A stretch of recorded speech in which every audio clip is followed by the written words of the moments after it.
Hello, everybody. Welcome to Holman Stadium here in the Gate City of Nashua, New Hampshire for today's NHIAA preliminary round baseball action, pitting the Nashua North Titans, who have the home side of the field today, versus the Keene Blackbirds. Keene getting here via a victory 6-2 over Nashua South earlier in the week. Jason Roby here along with Tom King.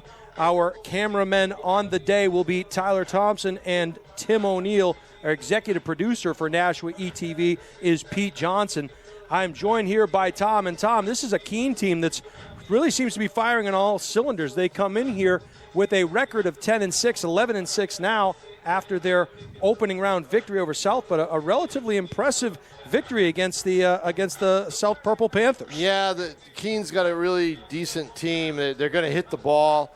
They got an unlikely hero the other day from the bottom of their order, so they can hit 1 through 9. And the thing is they had their ace on the mound, Peter Haas, on Monday. So now you go to number 2, right? And now South has the pitching, quote unquote, advantage because they go to number 1 with Misek. But this is the biggest start, no doubt about it, of Misek's career because don't forget they didn't have a season last year. He didn't pitch much varsity, I don't think, the year before. So right now, I mean, Zach Moores is, I believe, taking the hill for Keene. At Correct. least that's what they told us on Monday. So, it's anybody's game. This is a good matchup. It really is. It would have been great to see North-South, but, we're going to see a good game today one way or the other. I think the key in this game is going to be obviously how Misek pitches, but you can pretty much depend on him keeping North in the game. The key, Jason, as we always say with North, it's will they hit, right? And they've hit bad pitching this year. Can they hit decent pitching this year? That's the question. Well, important too, Tom. Meesing's got to throw strikes, and the defense behind him has to make the plays they're supposed to make, and maybe get a gem or two from the field. You mentioned Zach Moores of Keene will be getting the start today for the Blackbirds. We know about Misek. We know that he is the ace of this North staff. What we have found out about Keene's starter, he's had 5 appearances with a 1-3 record, a 4.72 ERA. He's given up 29 hits and has struck out 20. So he's been effective, hasn't found the win column, but he is clearly their number 2, and he'll get the shot today. And as you mentioned, Tom, will the bats from North be able to come through in this one? That's the question. The other intangible here, Jason, and don't discount this. Keene is now very comfortable at Holman Stadium. They played a game here. They know the dimensions a little bit better. Right. They know the outfield and how spacious it is and what they have to do to defend out there. They know the gaps, where to hit. They even know the back wall. The ball might bounce back, for a play at the plate on a wild pitch. They know all of those things. I had an interesting conversation with Zach Harris, the coach of Nashua North, earlier today, and he was talking about how this is a 2 p.m. start, which is an unusual start for a high school baseball game during the week. I mean, the kids get out of school early, and we were talking about Keene probably had to get on a bus a lot earlier. They probably just to get here. They probably had to hit the road probably around 11:30, something like that. But the reason the game is at 2. The Silver Knights play here tonight at 6. Their weeknight games are all their games except for Sunday are 6 p.m. And unfortunately, their longest homestand of the season coincides with this tournament week.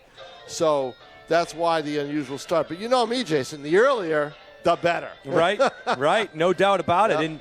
And this is a situation, Tom, where the winner of this game will face the winner of Alvern Bishop Girton, which also promises to be an intriguing matchup. Yeah, that's an early start too, but not quite as early. That's a 3 p.m. start. So that'll be an interesting game. And Alvern's got their ace, Jason Hobart, going. We saw a great game here Monday night, Memorial Day night, between Bishop Girton and Merrimack. 4-0 Merrimack lead, and Bishop Girton came back to win it 5-4. And that was just a fantastic game. It was 4 runs in 1 inning for one team, 5 runs in the next inning for the other team, and that was the game. It promises to be a great day of baseball here. Is Bill Sabowski waving to me from down below? He's going to take in the game today. We saw Bill to the North-South, the first of 2 North-South softball games. Terrific job out there in the field, Coach Sabowski. Yep. Yeah, Bill told me to wear the bug spray when I went to Merrimack yesterday. I didn't need it. So it is a beautiful day here at the stadium, Tom. The forecast early on had called for maybe some rain, some scattered thunder showers, but all indications here, this is going to be a good one, and these two teams just about ready to go here as Misig throws his warm-up pitches. Yeah, we should get this one in. I haven't even looked at the forecast, to be honest with you. I've been so busy. I haven't even checked it. I don't know if it's supposed to rain later today or tonight or not, but this should be a great day of baseball. It's been a busy week, Jason. A lot of tournament games.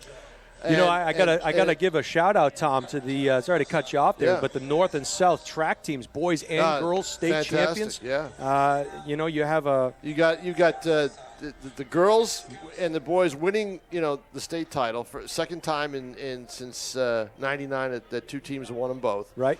Yeah, Jason Campo take the shot put for South. South finished second against North in a great rivalry with the girls meet. So it's been that kicked off the postseason more or less, and now it's just a process of navigating through the weeks. And Saturday will be a big day. The winner of this game will play either Alvern or Bishop Girton. It should be quite a treat. Here we go. This is Jared Smith, the shortstop, and he will take a ball outside to get this one underway. We mentioned the pitching of Misig important that he gets out in front of these Keene hitters. Misig, nice breaking ball there, catches the outside corner. Count evens up at 1-1. And Keene will run. They'll run the bases. Play him straight away. Breaking ball coming right back here. Tim O'Neill reaching out, just missed that one. I'm surprised. Tim O'Neill usually brings his glove. Yep. As I am separated from you, Jason, I am in the silver in my booth now. This is perfect. I don't have to be near anybody. This is great. Sell that one, hit a mile high, got underneath it. Shortstop has a play on the ball. Battles the sun just a little bit, but a relatively easy play there for Derek Finlay. You just said it, battles the sun. Will the sun be much of a factor? Now, it's not as direct as we see it at 5 or 6 or 7 o'clock at night. Right. But it's still going, if the sun is out, I mean, the sky is milky here and there. If the sun is out and strong, these outfielders and even the infielders may have a difficult time with it. Ooh, next man in, that one almost got a piece of Peter Haas, a third baseman. And Haas backing up out of the way of that one, goes up 1-0. Breaking ball there, comes in high on the hands, 2-0 now to the third baseman of the Blackbirds. And another one high and tight and inside. So Misig. So I got to ask, you got out of school early. I did not. Oh, you did not? I did not. Oh, it went right till, what time? What time do you guys get out? School gets out at 1:25. Oh, so that explains how Lane got a free pass to get here, right? I was wondering how that That's happened. right. So now a walk, and Misig does what you don't want to do, put a Keene runner on base. Yeah, and on 4 straight pitches, too, Tom. Right. That's definitely. 4 straight breaking balls, too. Right. And they were not close, so the number 3 hitter, the pitcher, Zach Moores, will step into the plate. Right-handed. All 3 batters so far have been right-handed batters. Misig comes right down the pipe with strike 1. Looking at some of these stats, Tom, you mentioned the Blackbirds, they swing a mighty stick. They do put the ball in play. Oh, yeah, they do. No question about it. That breaking ball finds the outside corner, and Moores quickly down 0-2.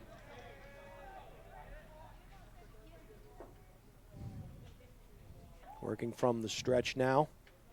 The delivery, that sidearm swing, and he was late on that one, Tom. Yeah, that's a great job by Misig, Jason, to have the confidence to go back to the breaking stuff after missing in the previous at-bat.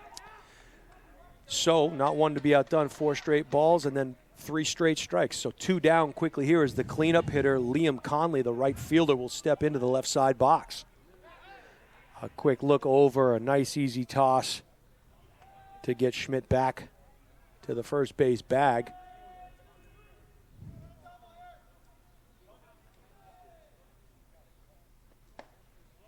And tried to snap that one off, Tom, but it didn't break at all. So hot and cold with the breaking ball thus far. That one inside Cheese, and swing and a miss. Count evens up at 1-1.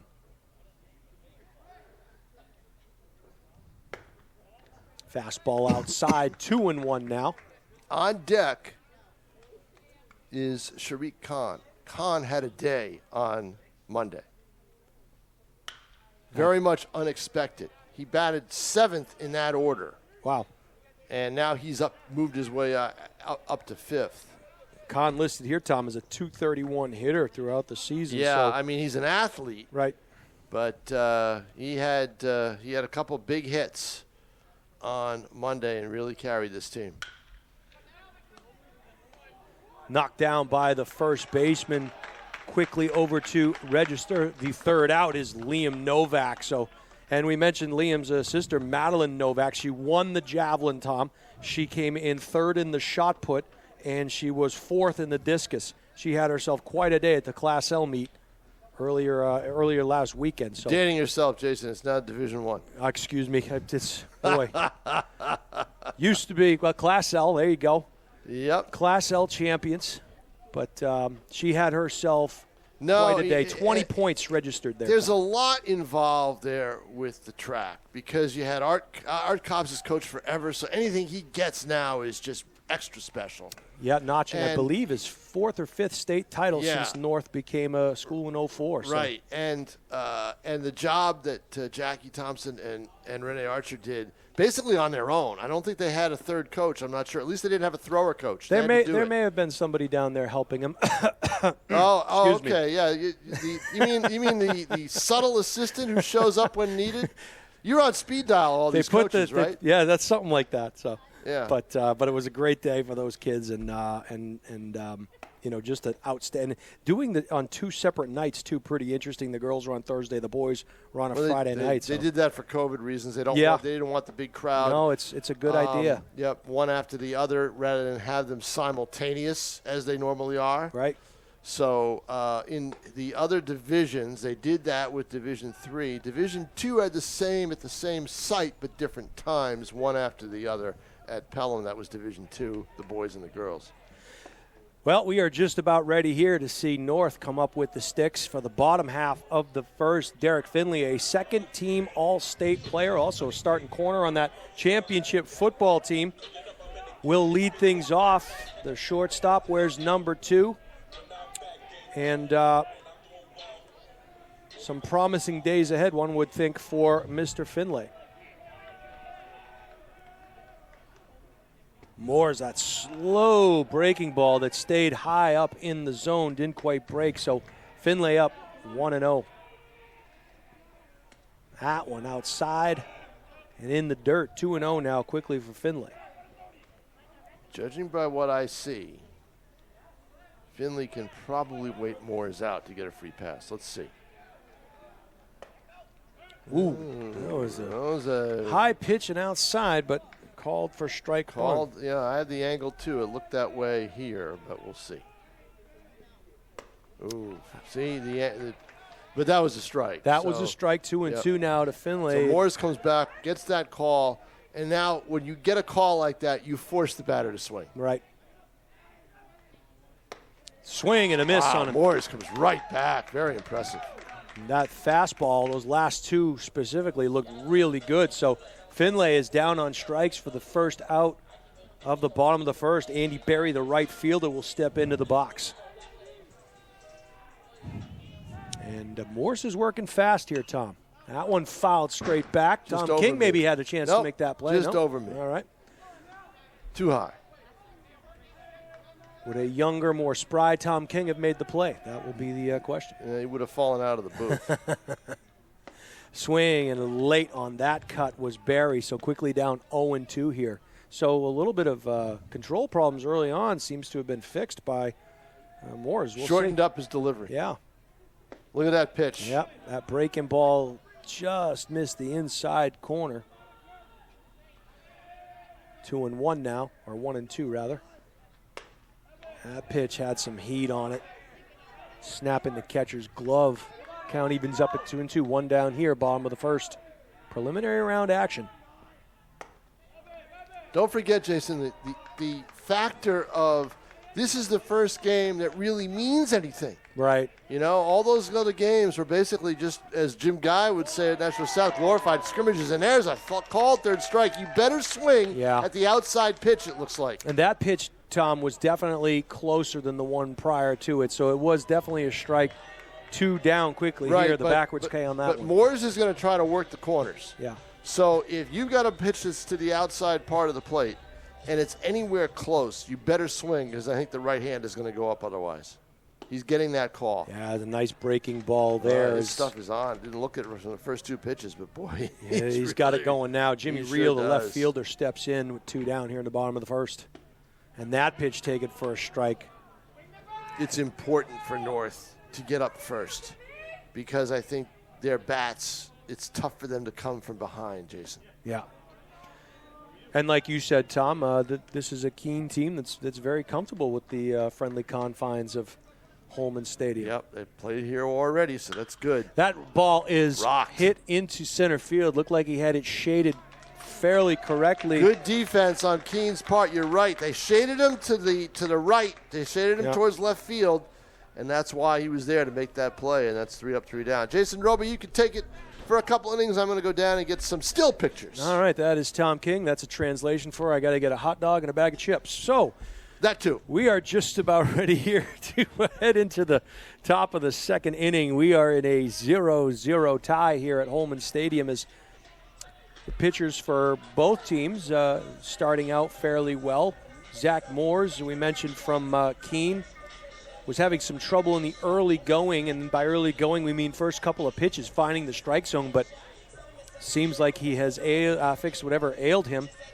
And on the other side of things, we'll get our second look at the ace for the Titan staff, Alex Misick, who was able to go, in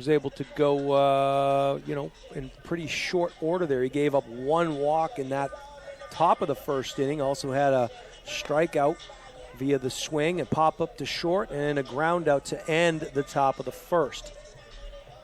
So, after 1 full inning in the books, 0-0 here from Holman Stadium. Other games being played from around the state today. Manchester Central will travel to Bedford High School, while Concord will travel to Trinity. And that is in Region number 1. Region 2, as we've already talked about, is North and Keene, while BG will travel to Alvern for a 3 o'clock start there. And we'll go over the next couple of regions after this half inning. Misick's breaking ball finds the inside corner, and Tom King mentioned Sharik Khan, who had himself quite a day in the first round game against South. And he goes the other way with the second pitch. That's going to drop. We'll see if there's a play at first. There won't be. Decent speed by Khan down the first baseline. He went the other way with that offering. So a man on first now on the line drive opposite field hit.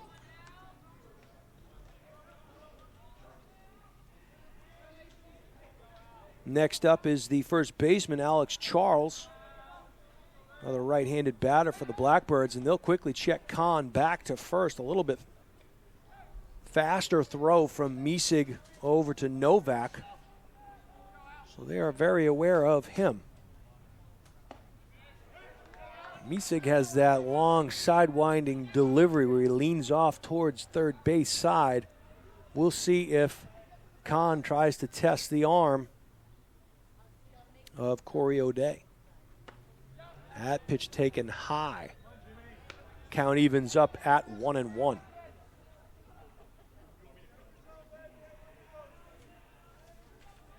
From the stretch now, Misick peers in, delivers. That one could be a double play ball, we'll see. And it's bobbled there, and it got stuck in the glove. And they thought it went, just North had an opportunity to pick Khan off a second. He thought the ball was rolling towards the Keene dugout, and he was trotting over to third base, realizing that Novak had the ball in his glove. And unfortunately for Nashua North, they had a twin killing dialed in there and an error at second base to the shortstop. Shortstop was slow to cover the bag, and second baseman had to eat it. Sacrifice bunt. They're going to double him up at second. And there it is, a great heads-up play there by Misig, and Kahn, the victim of a couple of base-running gaffes there. We'll see if that ends up coming back to haunt Keene High School, as Kahn was 3 steps from third base when the ball got caught by Misig. So, Charles pops up on the bunt attempt, and they double up Kahn at second. 2 outs now. So what started out as a promising top of the second for Keene High School has given Nashua North some options here with 2 down in the top of the second. Ooh, and a great play there. It was close, as getting back quickly to first was that Charles? That pitch taken low, that fastball low and away.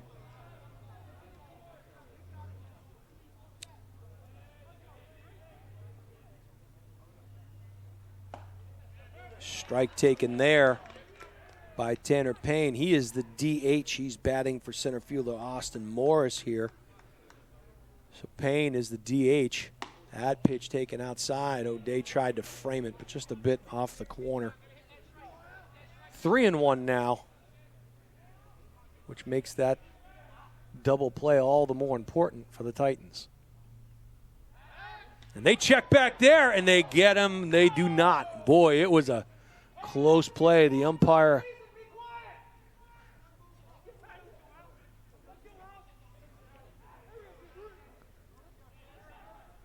so obviously the balcony Muppets are out in effect today. Taken off, swing and a miss, throw down to second, and he is called safe. So a stolen base there by Alex Charles. So a runner in scoring position. The count is full to the DH Payne.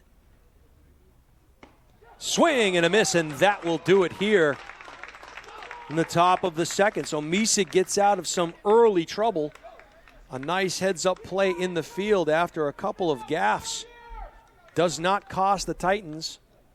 Forced Misig to throw a few extra pitches, but we're going to go to the bottom of the second here. Still tied up at 0-0.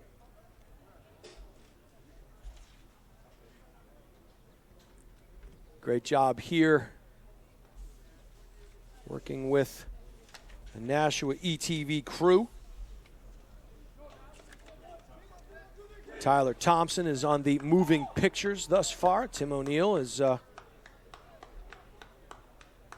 providing the insight behind Tim. Our executive producer is Pete Johnson. Tom King pulling double duty with the Nashua Telegraph and working here with me on the Nashua ETV. So a great afternoon baseball game here at Holman Stadium. We'll get our second chance to see Zach Moores, the pitcher. And as we look at Moores again, big righty. His breaking ball seems to be working for him. Had some good heat as well.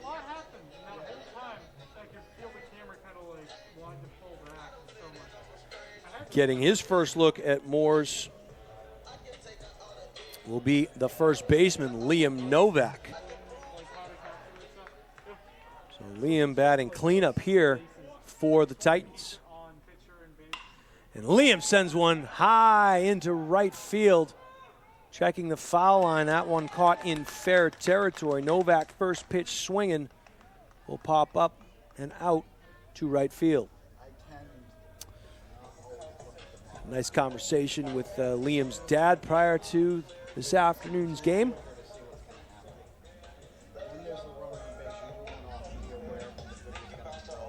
Travis Holbrook, the third baseman now, will be the fifth man to face Moores. Left-hand batter. First pitch swinging there is Novak. And good hustle off the mound by Moores. Was able to beat Holbrook at first base. So if not for the hustle of Moores on that pitch, Holbrook may have beaten that out. 2 pitches, 2 outs. Ryan Bourgeois, the DH now. He'll be hitting for the second baseman, Braden Welch. Is stepping off the back of the mound there was Moores. Bourgeois digs in. That pitch taken outside for ball 1.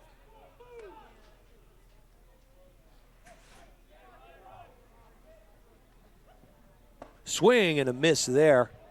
Count evens up at 1-1. Bourgeois was a little late on that one. Moores is working fast here. Breaking ball. That one hit a mile in the air. That looks like it's going to get out of play, and it does. Over by the right field concessions area. So 1 ball and 2 strikes now to Bourgeois.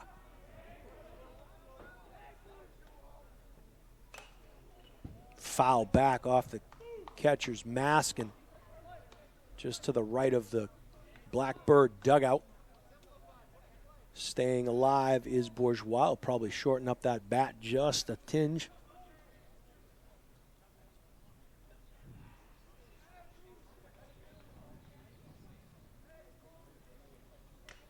Foul tip caught by the catcher for the 3rd out. So a quick half inning there for Moores. 2 first pitch swinging outs and relatively quick work. The bottom of the 2nd. Titans go down in order.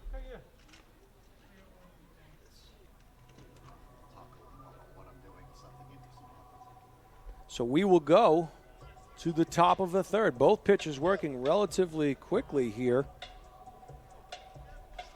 And at this point, it seems like the first team that'll be able to capitalize on an error at this point could make all the difference. As we were mentioning before, we have playoff action here in the Granite State Division I baseball, 22 teams. Everything was broken up by regions. There's 4 regions and teams that opted in. Everyone made the playoffs if you opted in, and there was a random draw. And North, via that random draw, got the, I guess you could call it the first round bye, if you will. Meanwhile, in Region 3, we have Winnicunnet hosting Dover. We have Portsmouth hosting Spalding. We have Londonderry hosting Salem. And it looks like Pinkerton will be hosting Timberlane. So all of those games being played this afternoon. Winners, of course, will head on to the quarterfinals. And those quarterfinal games to be played Saturday, June 5th. Miesig, first pitch delivery. That one right back here. And Tim O'Neill, again, another opportunity to make a play. Just a bit outside.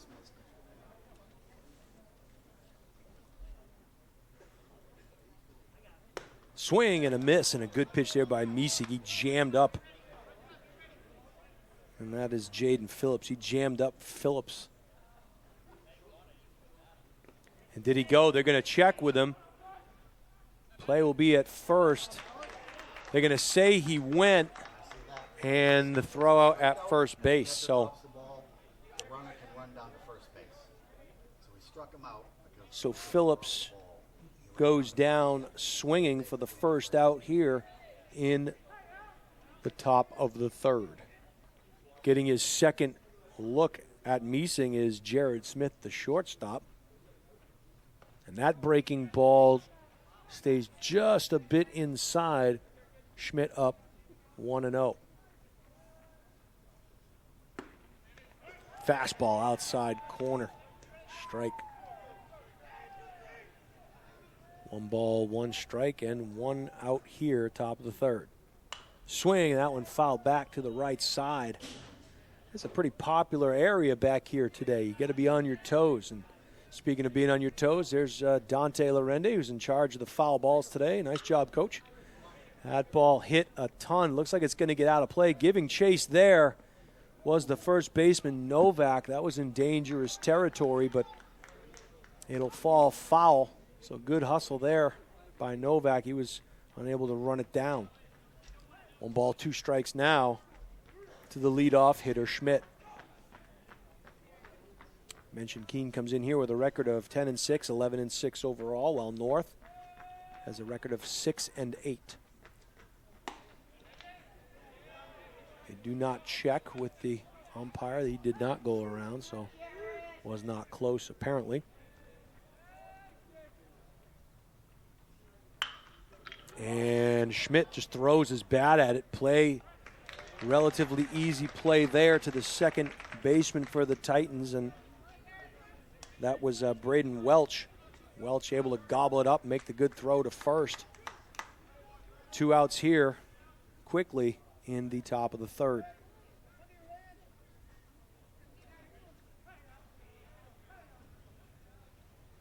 Peter Haas, the third baseman, digs in. That breaking ball stays a little low.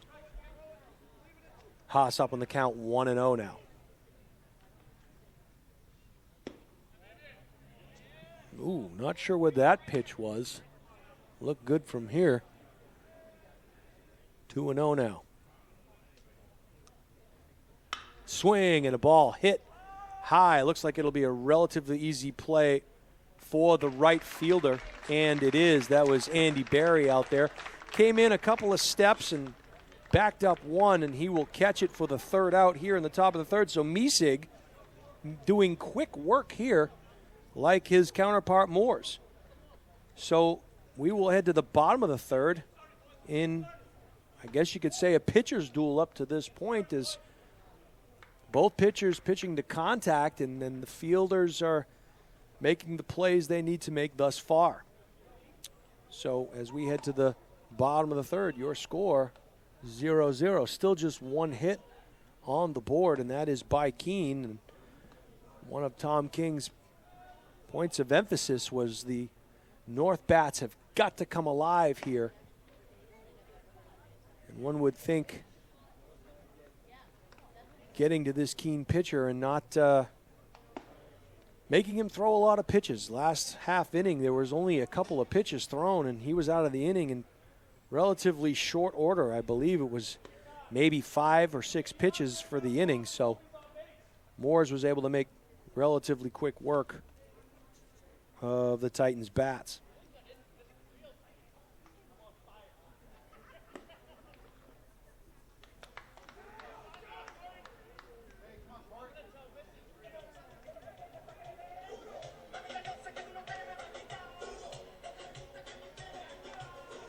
All right, coming up to bat now for the Titans is the catcher, number 5, Corey O'Day.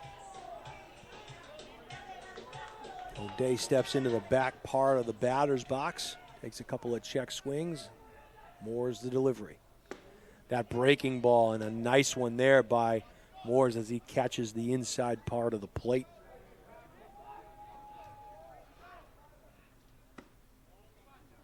So starts him inside, comes outside, misses outside with the fastball.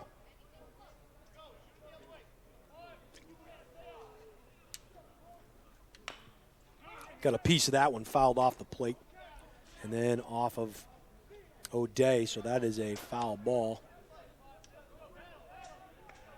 O'Day now down 1-2. We'll see what this offering from Moores looks like. Check swing there, no check down, so count evens up at 2-2.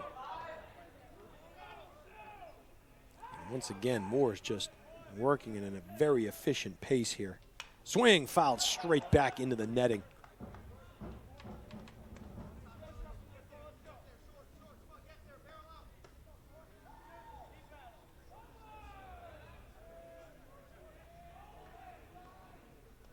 That one in the dirt. That one got away from Moores a little bit.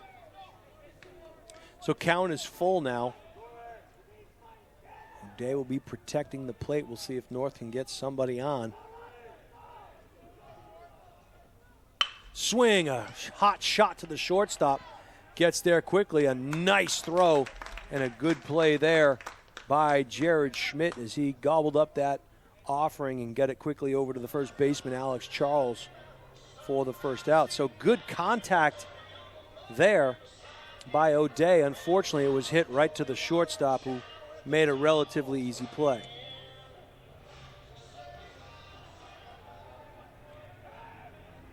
Jordan Andino now, the center fielder, will take ball one outside and in the dirt.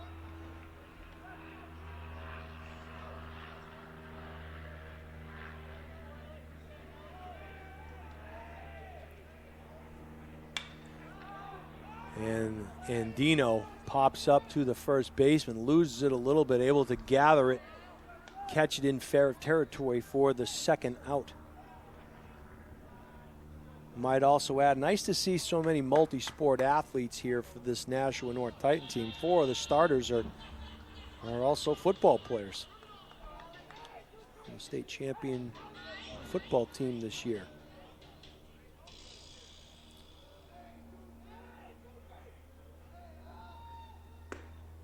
Nice pitch there, outside corner, as Mizig takes strike one. We'll see if he can pick himself up here. Swing, and he got around on that breaking ball and fisted it down the third base line and foul.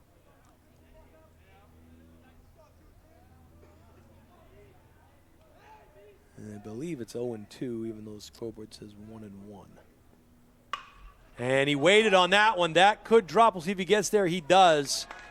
And again, shaded relatively well there was the left fielder, Sharik Khan. He had to move over to his left a few steps, and that ball dropped quickly, but he was in great position to make the catch. So the Titans go 3 up, 3 down, and we'll head to the top of the 4th inning. Still no score here from Holman Stadium.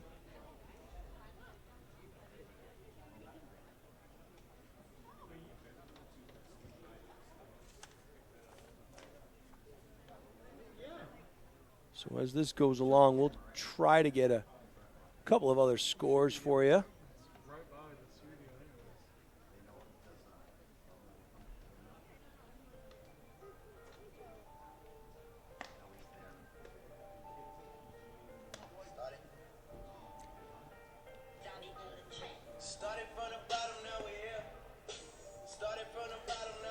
So in the top of the 4th, Misig will face Moores, Conley, and Kahn. And if anybody gets on, Alex Charles would bat 4th in the inning.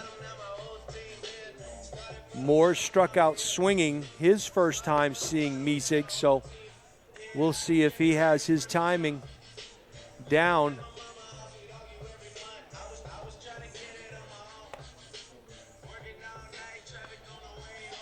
And kudos to both pitchers doing fast work here on the mound here this afternoon.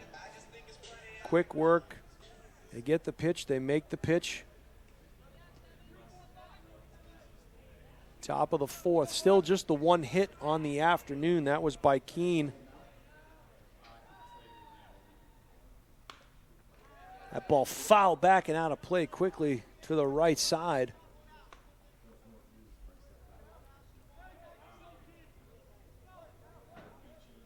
Misig now from the windup, the delivery. That ball catches the outside part of the plate. So Moore's quickly down 0-2.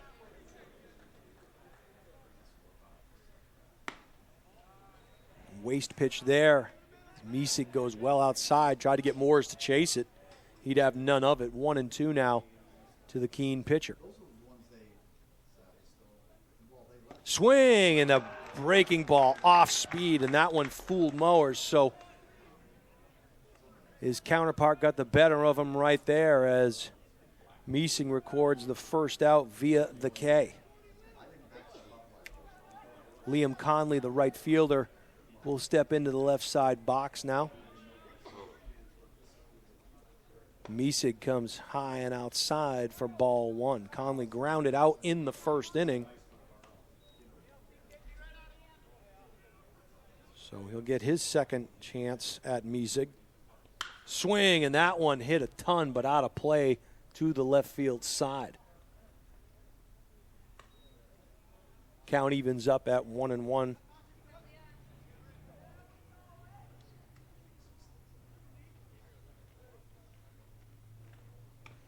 Breaking ball that didn't quite snap off and break. So Conley ahead in the count, 2-1 now.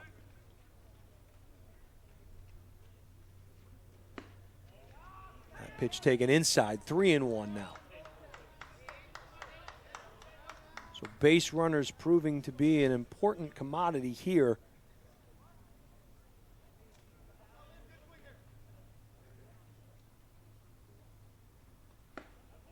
And ball four, as trotting down to first base is Liam Conley. So Sharik Khan, the left fielder, now will come up. He had a line drive opposite right field hit his last time up and was the victim of a double play. That ball taken in the dirt, and it looked like Conley had thoughts of taking second base, but a nice stop there by O'Day looked him back to first. Khan up 1-0 now. Mesig takes a quick peek over to first from the stretch, and he'll fire. Novak with the sweep tag, but it's a little late. Yeah, I wasn't looking.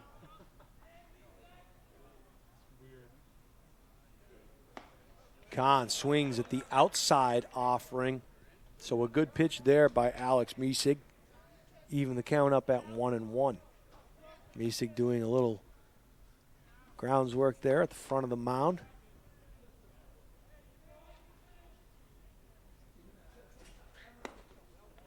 That ball taken low. O'Day, a nice job sliding to his right.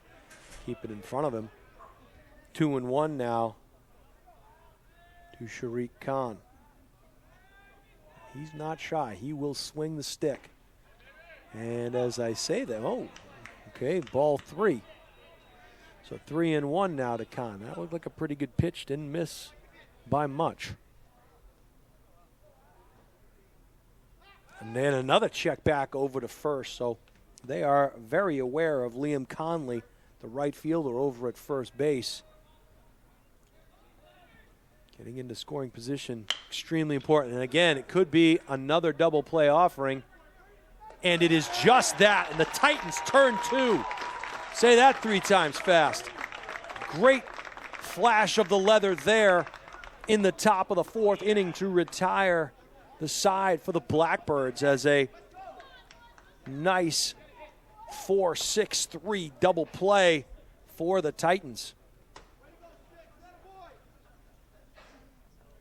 That was impressive.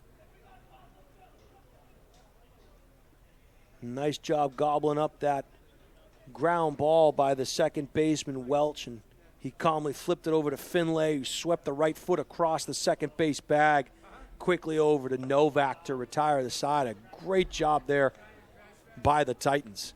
So we'll go to the bottom of the 4th inning, still scoreless here from historic Holman Stadium. Jason Roby calling the action for you here for Nashua ETV, along with Tom King. Our executive producer for ETV is Pete Johnson. Tim O'Neill is on the moving pictures, along with Tyler Thompson.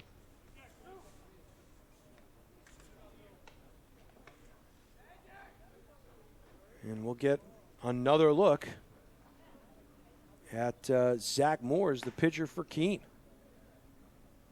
Having a pretty good outing. Of course, you don't win 11 ball games without having a couple of good pitchers, so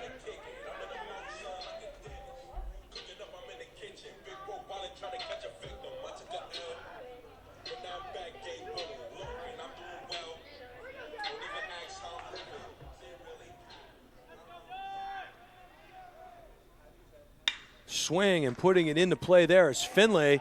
A bobble by the shortstop. Good scoop there by the first baseman to retire Finlay. He's got some wheels. So one down. And again, first pitch swinging here by the Titans. Andy Berry, who struck out looking his last time up.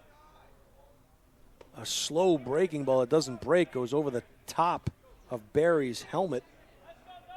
He had to duck underneath that one, quickly ahead 1-0 now. Moores will step back off the mound, take time.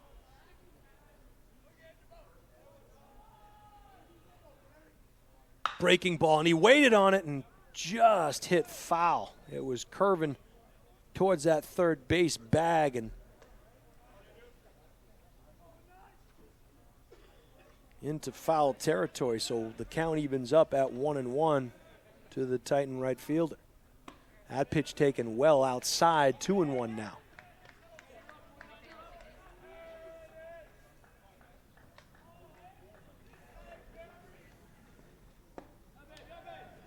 Three and 1. Andy Berry looks down to Coach Harris in the third base box. Gets his instructions. He digs in. That pitch is going to be a called strike on the inside part of the plate. And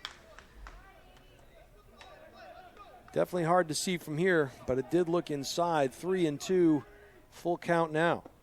And he just swings at one in the dirt, and he'll go down. So what looked like it would be a runner on first turns into strike three swinging out. So two down here in the bottom of the fourth.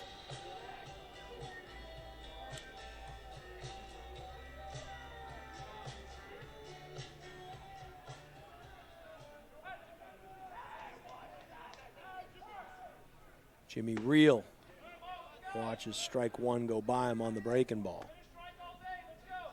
The left fielder struck out swinging his first time up at bat.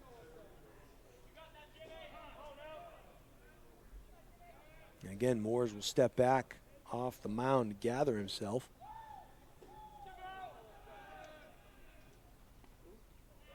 And that one taken low and in the dirt. So 1 ball, 1 strike now to the Titan left fielder.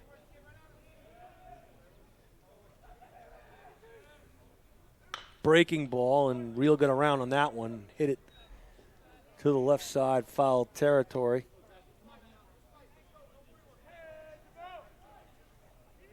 He digs in. 1-2 now to Reel. Again, same result there as that one takes a tough hop into the Titan dugout now to play. Got to be aware at all times. No netting there. Swing, and that one's going to drop for a base hit. And a good piece of hitting there. 2 strikes swinging was Jimmy Reel as he lines one into center field for the Titans' first hit.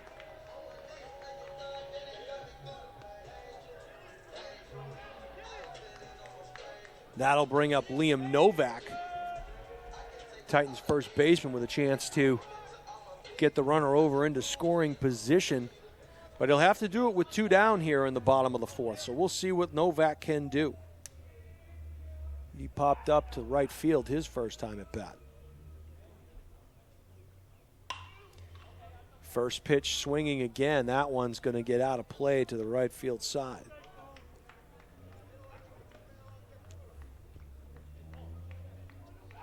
Novak quickly down 0-1. A lot of first pitch swinging here for these Titans. But if you like it, take a swing at it. Moores quickly steps off the back of the rubber and peers over to first, and Reel quickly trots back. That one fouled straight back into the netting. Novak quickly down 0-2. Now he's got to protect the plate. We'll see if Moores gives him something to hit or if he wastes a couple, gets Liam the chase.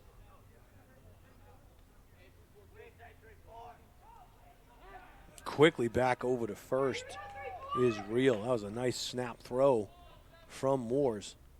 Reel not taking a very generous lead off of first. He is aware of the quick arm action of Moores. And Novak will punch that one. It's going to get into the gap. We'll see if there's a play, and there won't be. That is Liam Novak hustling down the first baseline. He beats that throw, so that slow roller combined with the hustle of Novak has runners now at first and second with 2 down here.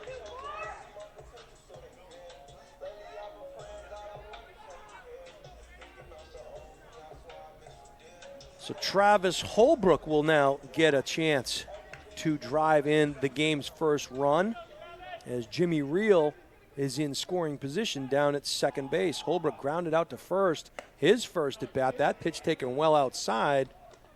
Holbrook ahead in the count 1-0. And sure, why not? If they're all first pitch swinging, don't give them anything to hit. That a good looking pitch there from Moores, taken for a strike. 1-1 now to the third baseman.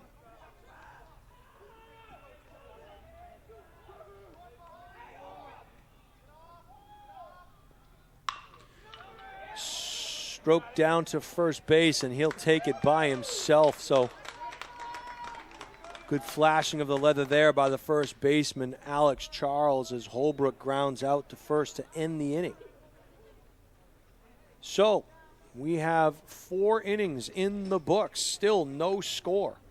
The Titans have a couple of hits on the board. Keene has 1.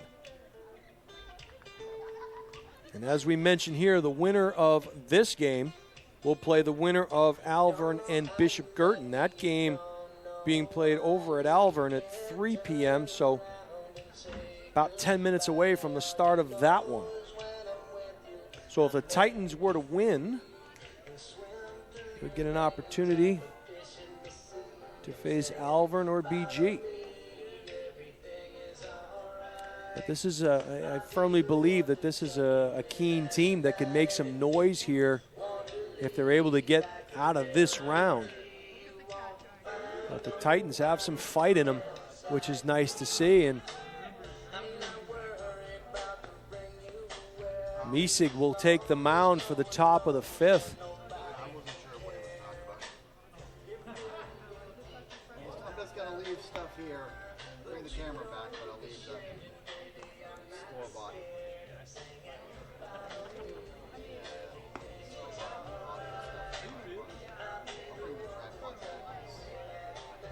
So stepping into the box for the Keene Blackbirds, the first baseman Alex Charles. He made a nice play there at the first base bag to end the last half inning. And he'll step into the right side box and get another look at Miesig.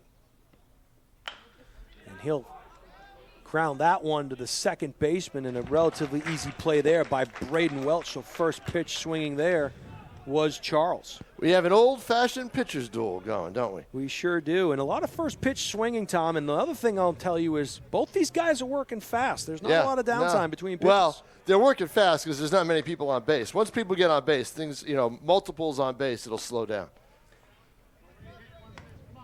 Let's hope you didn't just jinx things here, Tom. Oh, I know. Don't you have a deadline or something? Nope. That pitch is taken high and outside. 2-0 now. I'll be here all day. To Cal Tiani. You don't have to go pick anybody up at dance school later today? No. That's me. No. That'd be me, sir. 2 balls and a strike now to Tiani, the second baseman. Tiani swings, gets a piece of it. That's in the gap, and there'll be no play there. That'll be a hit. Yeah, once that gets by the third baseman, there's no chance for anybody to make a play. Well, unless that's Derek Jeter, that's correct, sir. So Tiani will get to first base with the second hit for the Blackbirds. See, I thought North would do better offensively second time through. I think that's just normal. And, that did happen for Real, and then Novak with his hustle. Right. It's the issue, Tom, was those things came with 2 outs. Right. That's the problem. Yeah. So you have 2 on with 2 out, and you need more than that. That pitch taken outside for a ball. Count evens up at 1-1. And I wonder, too, Tom, the pitches are good. You're going to swing, but a lot of first pitch swinging. Yeah. No, you got to wait them out.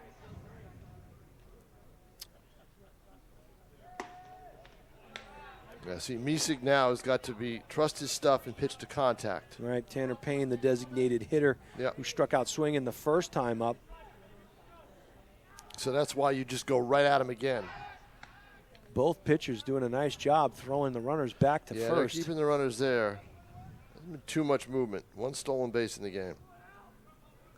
We'll go back to that. If North should come out ahead in this one, we'll go back to that crazy double play that they turned in the early part of the game when they doubled up Kahn on the pop bunt. I mean, those bunts are dangerous. You know, they're great if they work. And they look bad if they don't. Kahn had no shot. He was virtually standing on third base. Is that pitch taken outside? You're going on a bunt play. Right. You got to go going on contact. You got to go. Yeah. You have no choice. Yep.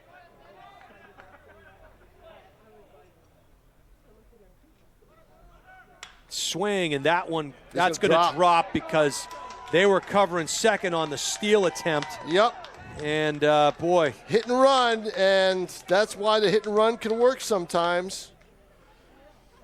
So the designated hitter comes through in the clutch, and a good call in the field, really, with that hit and run. There's nobody there. There's nobody there to catch the ball. And if there was somebody there, it might have been a double play. Yep.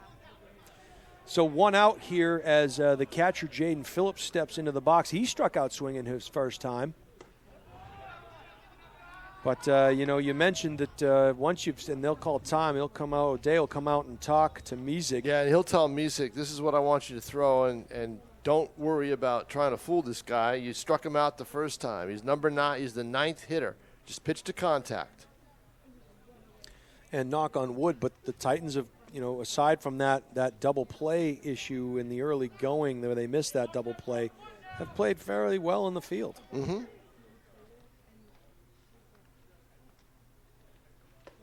Good pitch there by Misek. Now they've turned 2 double plays in this game. Yeah. 1-1 now to the number 9 hitter. Swing and a miss, and a good pitch there as Phillips is way out in front of that one.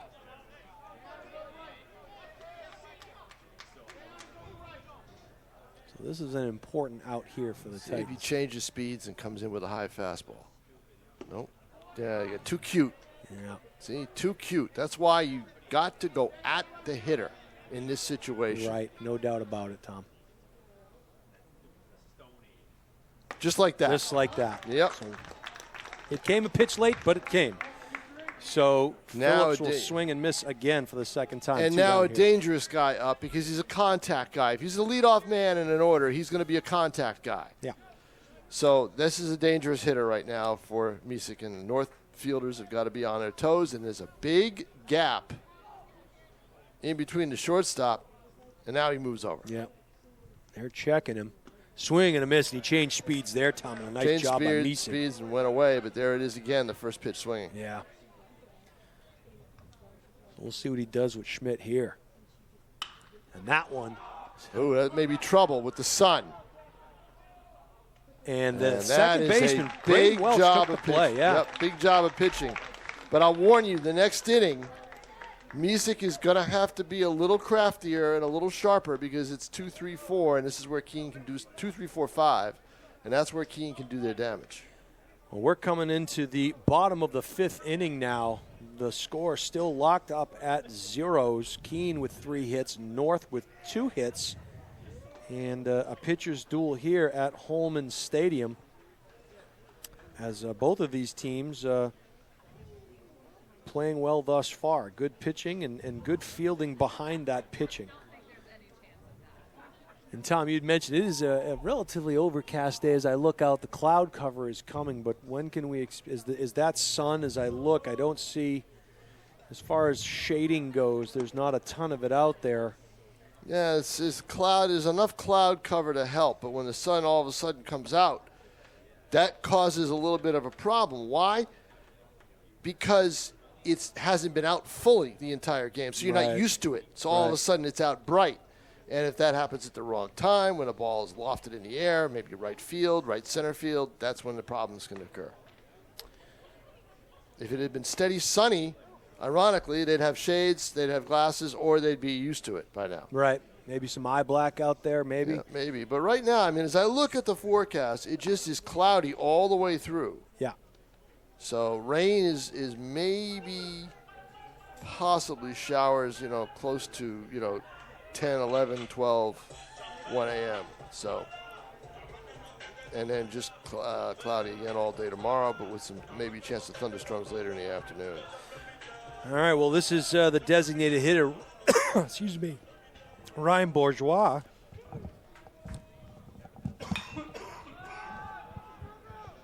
Well, here's another chance right here. The sun is in his eyes, but he makes the catch. Yeah. He shields it. He was in foul territory. Yep. He made a nice adjustment there. Again, first pitch swinging time. There you go. Boy, I'm telling you, very over-anxious with the first pitch swinging. But that's understandable in a way because it's just, this is a tournament game. First game that really counts, that does count. Right.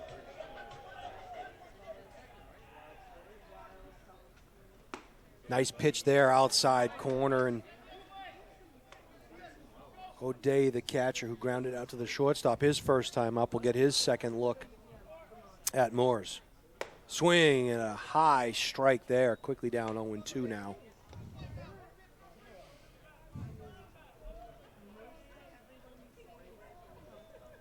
I'll shorten up the bat in the swing here. That one taken in the dirt. It's been the problem for the Titans all day. When you look up at that scoreboard, they've been behind in the count.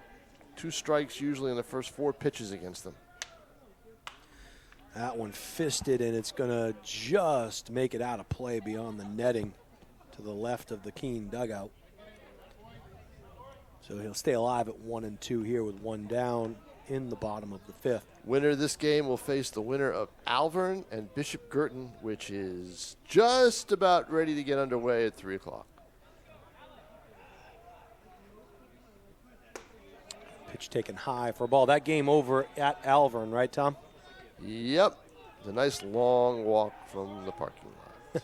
There's no question why I chose this one. And O'Day has worked the count full, so he's battled back 3-2 now. Not a bad job, but now I expect Morris to come in with a fastball. He does, and that's in the dirt, so Titans get that ever-important base runner, this time only with 1 down. So Jordan Raisin Andino, he popped up to the first base side, his first at bat. So we'll see if he shows some patience.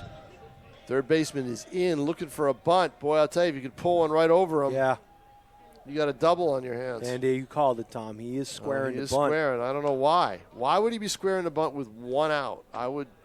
If no outs, I can see it. Yeah. He's got some speed. He does have. He can run. He can run, but still, if they're looking for it, take it off. Yeah. Take it off and just slap it by him. Runs at a premium here. So yeah, because you wasted a pitch right there. The hitter wasted a pitch, in my mind. Nice throw over to first. That looked like a hittable pitch that he could have gone right through and maybe lined it right beyond the third baseman. Right. I mean, you're always willing to concede second for the out to get 2 outs. If it's 1 out, you're right. It's a big difference. Swing, and Andino sends one into right field. That one's dropping fast. Thought for a second there the right fielder may have lost it. He lost his hat, but he didn't lose sight of the baseball as Liam Conley able to get underneath that one. So Andino is retired. And part of that, Jason, is knowing the stadium. Yeah. And being here the other day, and that really comes into play, I think. It's come into play with a couple of defensive plays that this team has made. So now you might expect O'Day to be taken off here at some point to get a runner in scoring position. Slow breaking ball to Misig. He'll take ball 1. So however you got to get that runner to second base, you do it.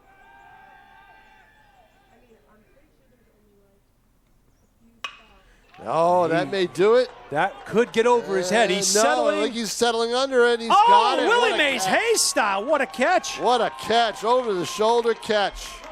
And I'll tell you right now, Tom, he misjudged that one at first, and that was the center fielder for the Blackbirds. That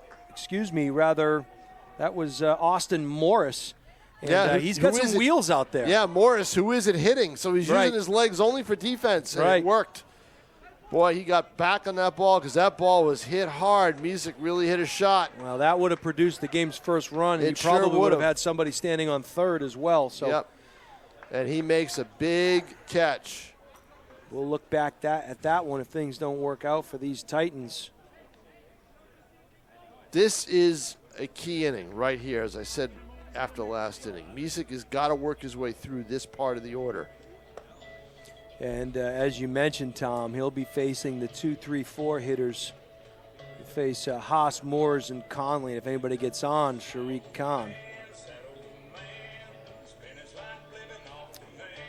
So, boy, you really feel like that could have been the one, Tom. Right.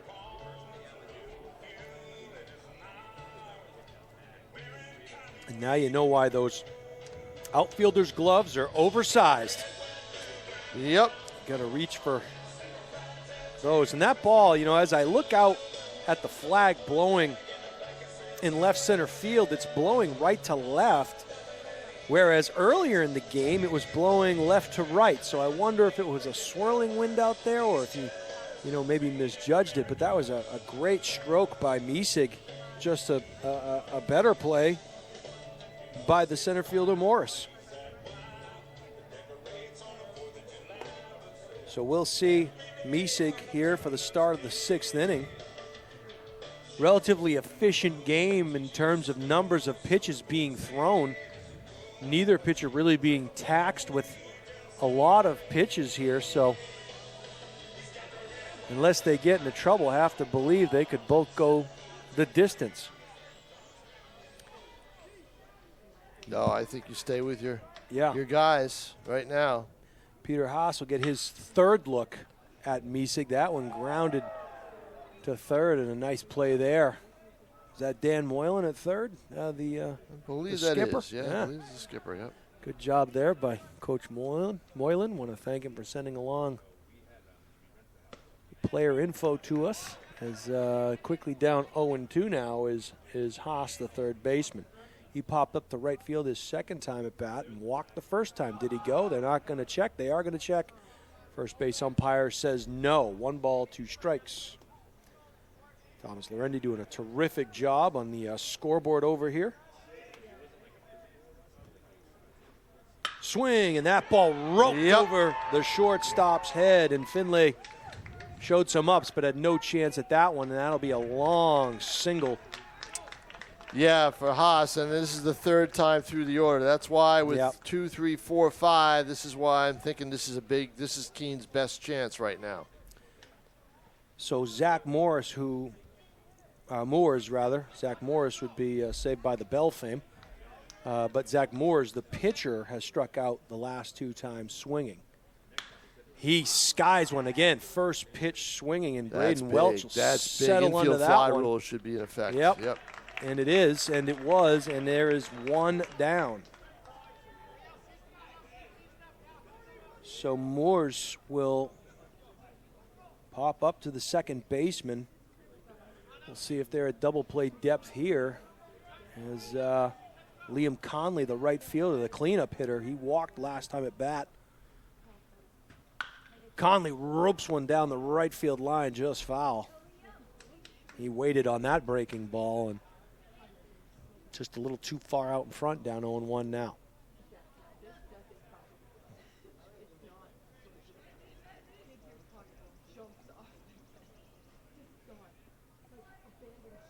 And now you call it, Tom, a little bit slower in between these pitches here.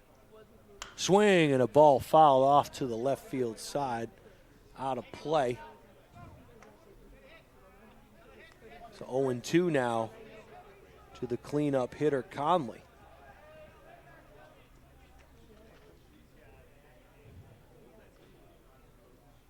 Swing, and a nice pitch. And that one fooled Conley, Tom. That was an off speed, and Conley was way out in front of it. So this is the guy you got to get, the hot hitter. Sharik Khan, he hit into a double play the last time he was Actually, up. his first name, I guess, is pronounced Shark. Shark, okay. Yep. Very good. So, I mean, this is, he's got the hit, but he also hit into a double play, so which is big because he's got some speed. Yeah, and That's that one gonna hit hang up. right at the center fielder. And What a nice job by Misek. He did not let the leadoff hit bother him. He just threw his pitches and comes off the mound in a scoreless game here in the middle of the 6th. And this is a chance for North now. Boy, you'd love to get a run here and just send it into the top of the 7th, wouldn't you, Jason? You sure would. You've worked so hard to get to this point, and you're playing what I think, Tom, is what I call efficient baseball. Right. I mean, at least defensively, you're playing exactly how you should be playing, but you got your break. And you get your damage people up here. Finley, if he gets on base. Berry, Reel, who's got the first hit for North. Novak, who can drive in runs. Right.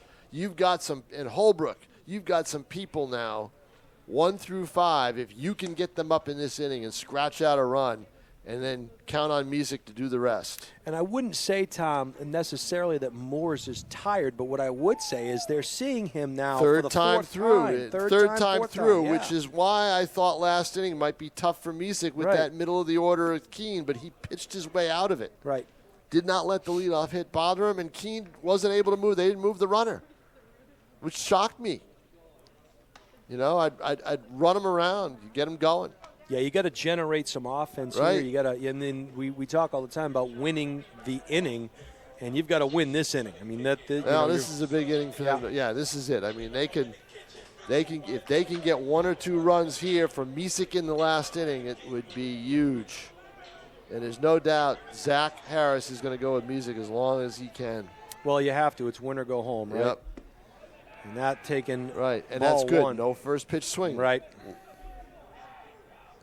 Mentioned earlier, Finley, a second-team All-State player, and that one inside got him. This is a repeat of the leadoff of his when Finley his first at bat when he was up in the count 2-0, and then all of a sudden Moore's recovered. Swing and a drive, and that one is going to chase, caught. but get caught. Good speed out there by the center fielder, Morris. 2-0 pitch. I would have worked him a little bit. Yeah. I would have worked him a little bit, take a pitch, and then let's see what he's got. But instead, Finley flies out to center, and that's a big out right now, getting the leadoff man out. And here, Jason, with nobody on base, no danger, this is where I dropped the bunt.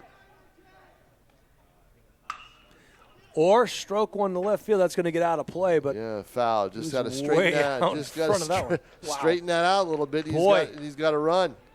But you drop one down when they're not expecting it. Make them force them to make a play. Yeah, you got to start manufacturing at some point. You really do. Yep. Oh, fooled him on that one. Yeah, definitely. Yeah. He wanted to hold up, but just couldn't do it. Well, and that's the right pitch too. After coming at him, and he's all amped up, and that one rings him up. 3 pitches, 3 strikes, 2 outs, and he got him looking. So Jimmy Reel will come up. He had a line drive to center field. Their first hit. His last at bat. Problem was there were 2 outs when he did it. Yeah. So you want to get a chance to get to Novak and Holbrook if you can. So, I mean, that's Captain Obvious speaking, but that pitch, and I tell you, Moores looks as effective now as he did in the middle of the first inning. See, I threw the old whammy there at him, Tom. You did. Yep. See that? Count evens up at 1-1, 2 down here. Yeah, Reel's the one who's got to throw the real whammy on him, though. And he does with that base That's hit. good drop, Tom. Oh, he could. It does. Yeah, Kahn can't get to it. Yeah, Kahn played it safe. I thought he could have gotten to it. He's athletic enough. He's got enough speed, but he pulled up a little bit because he did not want to let the ball get to the wall. So here we go. But again, the 2-out hit. I just think it was so big when Finley, up in the count 2-0, lets a line drive to center field where maybe you make Moore's work a little bit harder for the out. Yeah. Hindsight's a wonderful thing. Yeah, now you got Novak up. And we may have we got a runner at first. Yeah, Reel's got speed. I'm surprised. He does. They're going to the bench, and Tommy Kelly will come in for Reel, who had a nice piece of hitting there. So, all right, so Kelly's at first. And with a pinch runner, now they're going to go over some things at the mound. Correct. Tommy Kelly's got some wheels. And again, with 2 outs, we'll see. They used to have wheels. They squeaked.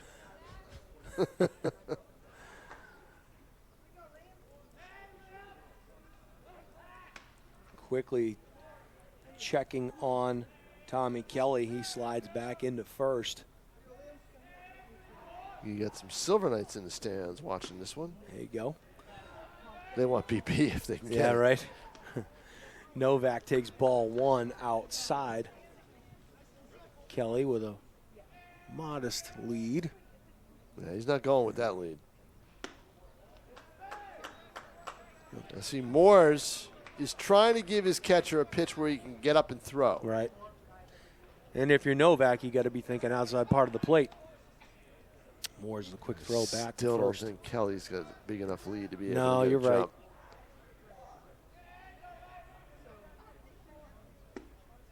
And that ball taken for a strike. 2 balls and a strike now with 2 down. That's the right thing for Novak to do. Take the pitch Yeah. because you know he's a little nervous about the runner at first. And Another he gets high it up. fly. Should be a relatively easy Yeah. play for the right fielder. He settles up. And we go to the underneath it. 7th in a scoreless game. My goodness. So Novak will pop out to the right fielder to end things in the bottom of the 6th. We go to the 7th, deadlocked at 0. Jason Roby along with Tom King.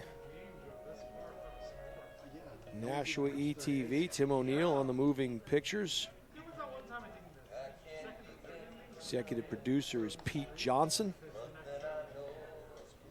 And it is about 3:13 here as we head to the 7th inning. And Meesing will come back out to the mound, top of the 7th. Just an interesting ball game, really is. Yeah. You know, I think that the biggest thing, Tom, is the, you know, the Titans have 3 hits, but it's when those 3 hits have occurred, right? Yep. It's not timely hitting. No, It's, they're 2 not outs. damage-inducing hits. Right.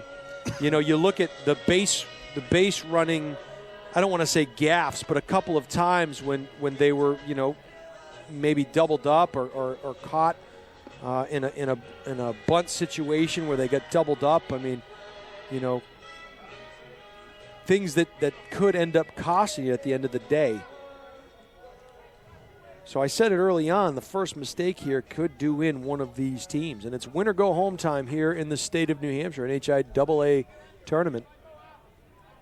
Meesig, the delivery. Nice pitch there. Just did. Keep throwing strikes. Yeah. But Keene will be swinging in this inning. Make no mistake about it. They like to swing the bat, and they'll be doing it. Alex Charles And to be almost fouls one back. that was headed right for me before Yeah. the screen got it.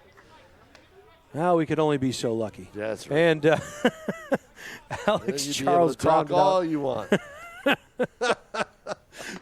Ooh, missed outside there. Music thought he had him. Yeah, I think a lot of the fans in the stands thought he had him too. Kicked One his ball, leg 2 up, strikes. thinking it was strike 3, and boom. And Right to Andino. He should have a relatively easy play. He does.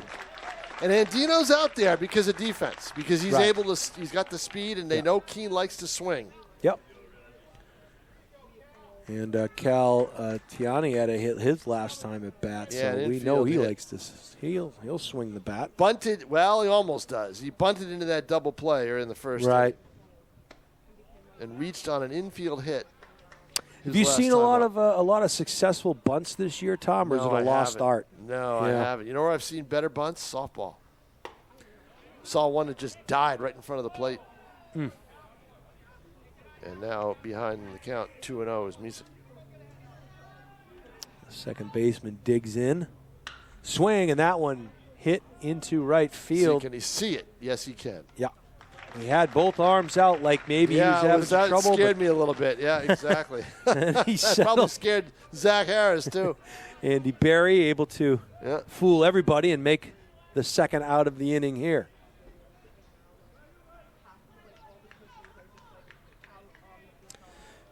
Tanner Payne, the DH now, the number 8 hitter, will take strike 1 from Misig.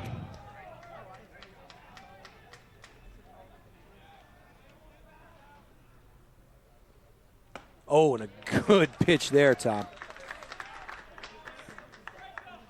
Payne singled his last at bat, and he struck out swinging his first at bat. Swing, and a great pitch there. And an economical inning Wow. from Misig. I don't think he threw more than 8, 9 pitches. You took the words right out of my mouth, Yep. Tom King. Yeah, that was a Boy. economical inning for sure as Misig retires the Keene here side. you go. Holbrook, Bourgeois, O'Day, due up. Well, now's the time. And obviously for Keene, taking the hill is Zach Moore's the pitcher. Oh, yeah, these guys are going until their arms fall off, I think. Well, there is no tomorrow. No. Win or go home here.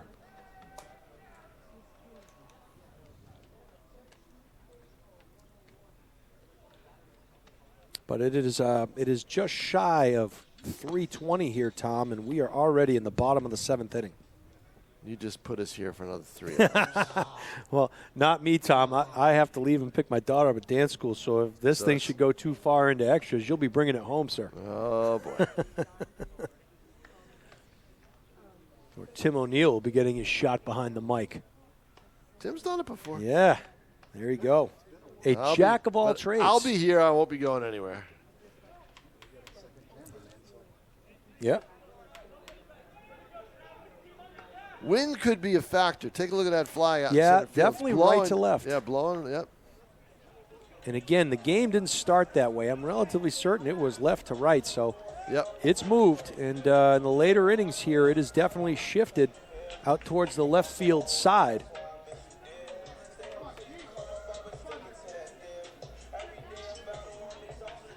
So here we go. Travis Holbrook, the third baseman. And a slow breaking ball. And But a good take. yeah, right.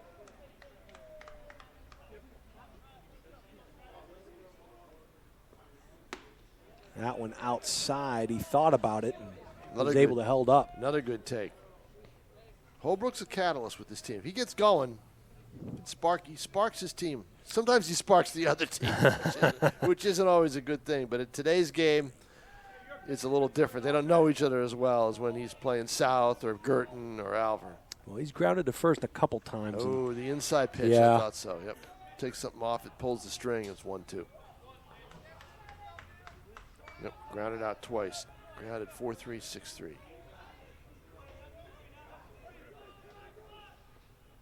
That pitch taken well outside now. Novak doesn't want to come in with a hard fastball. I mean, not Novak, but Moores does not want to come in with a hard fastball. And that is ball 4 right there. No, it's ball 3. Wait a minute. 3-2. The first 2 pitches were taken, weren't they, Tom? 1-1. They were 1-1. He took a strike the first time. Oh, he did? Yeah, he did. Okay. Yep. Oh, because it was a slow breaking ball. Right. You're right. That's why I said Yep. good take. And now There we Holbrook is go. on. Now let's see if they run for him or not. All right, lead off, walk. You've got to make them pay for this. Yeah. So Now. Holbrook will trot down to first. Bourgeois, the DH, will come in. He popped up to first his last time at And bat. struck out, popped up to first. Do you take the bat out of his hands and have him bunt? Third baseman is in. And he does. He does. Right to the pitcher, who's going to look He to looks second. at second. And he's got him. Ooh. And Oh, a no. takeout, and we may have an injury. Oh, no. That is not a good sign. His knee. Yeah, he's all right. Bounces right back up, but he's bending it over. Time will be called as Ouch. that was a vicious collision there. Slide into second. A hard slide to try to prevent the double play.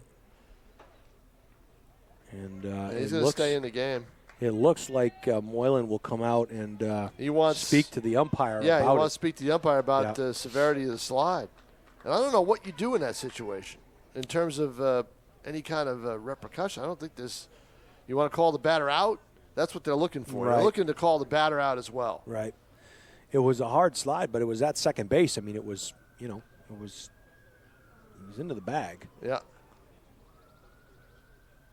So that discussion. The argument is going to be that the force was made before he made the slide and the contact. All right, well, but thankfully nobody is, the Keene shortstop Right. is still in the game. Yep. So that's good to see. Schmidt is a heck of a player. So one out here now. So the bunt doesn't work. He bunts it right back to the pitcher. I got to be honest with you, Tom. I didn't think he had to play at second. I thought he was going to go to first with it. No, I thought he did. The ball was hit very hard. Slow what a breaking ball. pitch. Nice pitch there. That just took a lot of steam out of North. They had, if you force them to make a play and they can't make it, you got first and second, nobody out. You're all set to go here. Now you're going to have to send a runner, I think. I was just about to ask you, does Bourgeois run? I think he's got, I don't know how fast he is. I don't know. 1-2 here.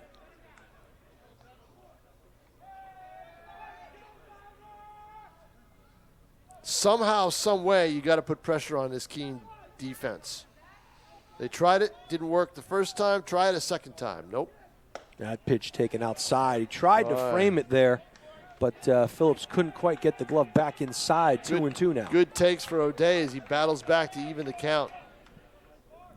Bourgeois leading away, and there he goes. He's got a good Swing, jump. foul back. Foul yeah, back. I think he Ouch. would have had that one, Tom. I do. Oh, he had a great jump on that pitch. Yeah. But you get 2 strikes on you. You want to protect the plate You a have little to. bit. Yeah. You have to. A good cut there by O'Day. Yeah, Fouled but it again, straight that back. takes the steam right out of it, though. A couple of chances where you think they're going to be at second.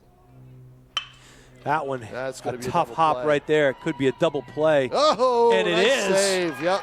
And Schmidt turning it by himself. Boy, North with a leadoff walk can't get it done on the bunt play, and then the double play, the 6-3 double play. Ouch. So we will head to the top of the 8th, Tom King. What time you got to pick the daughter up? Let's see. What are we looking at? 3:23. Yeah, I got till about 5. That's not bad. We shouldn't be at that then. Yeah. Well, Problem is you want to avoid that middle of the Keene order if you can. It's Yeah. 8-9-1 right now.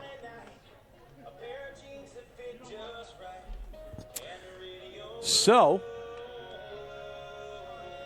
what time is that Silver Knight game, Tom? 6. There won't be any BP if this keeps going, Right. probably. And unfortunately, the way they've been hitting, they need it. He is Tom King, the voice of the Nashua Silver Knights. Oh, boy.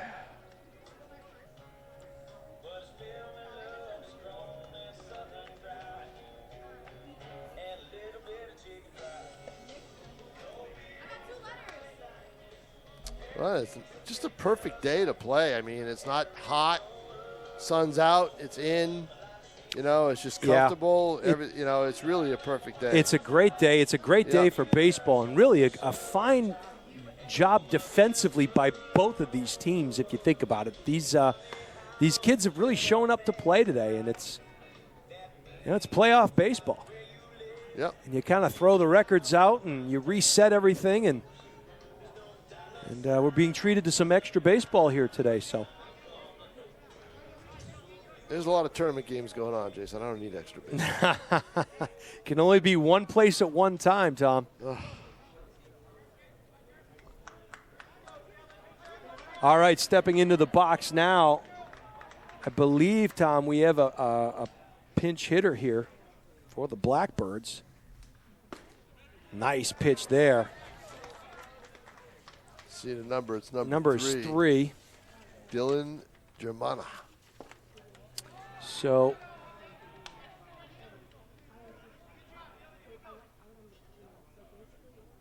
(9-1-2) due up. So Germana now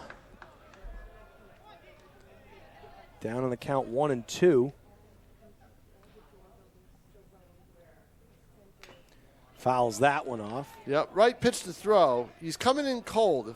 If a guy is coming in cold, chances are he's not going to catch up to the fastball right away. Right. He's only had to see 4 pitches. Germano able to hold off of that one. Misick knew it was let it go too early on the delivery. So now it's 2-2. The one thing you don't want to do is walk this kid. Swing, and that one roped into center. Andino should have it. Had Yes, a beat on it. Yeah. Nice play there, and the quick feed of Raisin and Andino able to run that one down, but a good swing there. So Keene trying to generate something. Boy, so far the play of the game right now is Austin Morris's catch in center field. Boy, it sure was. Sure was. That is the play of the game because it saved a run, and 1 run in this game is all you're going to need. That one taken for Yeah, strike. well, I thought Boy. it was going to hit him too, and it had a sharp break. It broke, but So I didn't think it broke that much. Misick here in the 8th inning still has the bite on his pitches. That's a good sign. Schmidt sends one sky high into left field. Should be an easy play, and it is. Nice job there by the left fielder, Jimmy Reel. And now you've got a good ball player up in Haas. He has reached twice, walked, singled, flew out.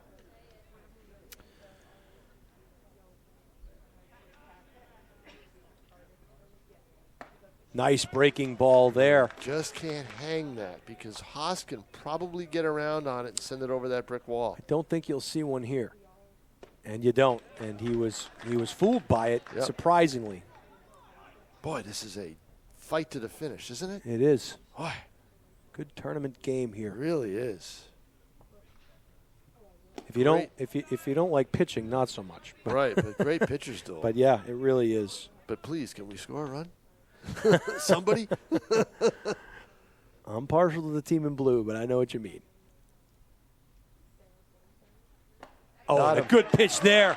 Yeah. And he rung him up looking. So Misick makes quick work in the top half of the 8th. And you got to back up your pitcher. Yeah. You know, you really do.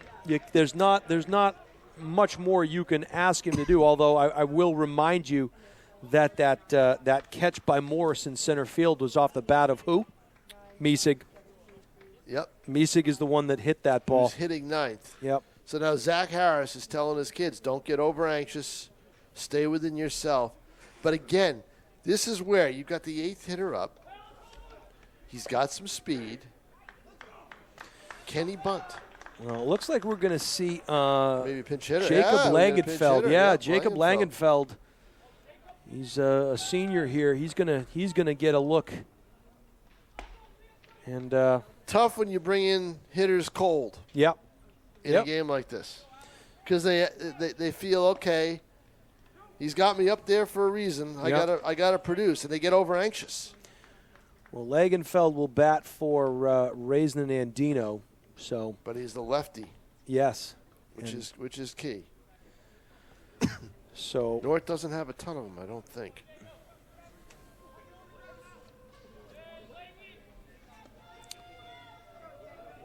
And Moores will come out to the mound here to start the bottom of the 8th. Looks like Zach Harris approaching, had a few extra words of encouragement there for Langenfeld. So the lefty senior will step into the box, and we will get things underway here in the bottom of the 8th inning. Here we go. That pitch taken outside corner, painted it well, 0-1. Most important pitch in these two guys. What have they done all day? Strike one. That ball hit to the shortstop. We'll see what Schmidt can do with it. Nice throw down to first base, and Langenfeld got a piece of it, but he'll ground out to the shortstop. Well, Misick isn't going to lay down any bunt here. He's going to swing after that drive that he hit the last time.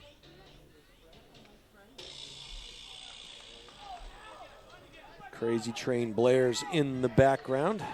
Misick will settle in. Pitcher versus pitcher. Ooh, took a little off that one. But another strike one. Yeah, strike one.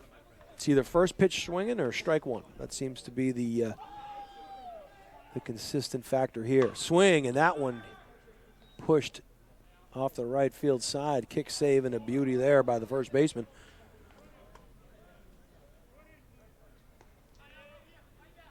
And they'll exchange the baseball here.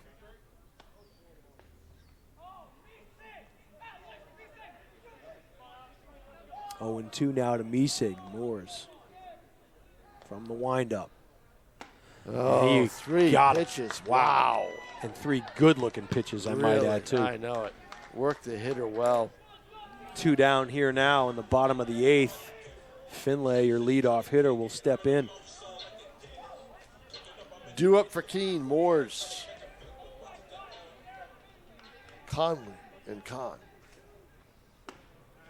Am I wrong here, Tom? This is Finlay's 5th look at Moores. Is that correct? No, it was 4th. 4th look. Okay. Struck out, grounded out, flew out to center. There it is. 2 strikes quickly down. 0-2 is Finlay. Remember, we're looking at a pitcher who came in here with an ERA over 4. Right.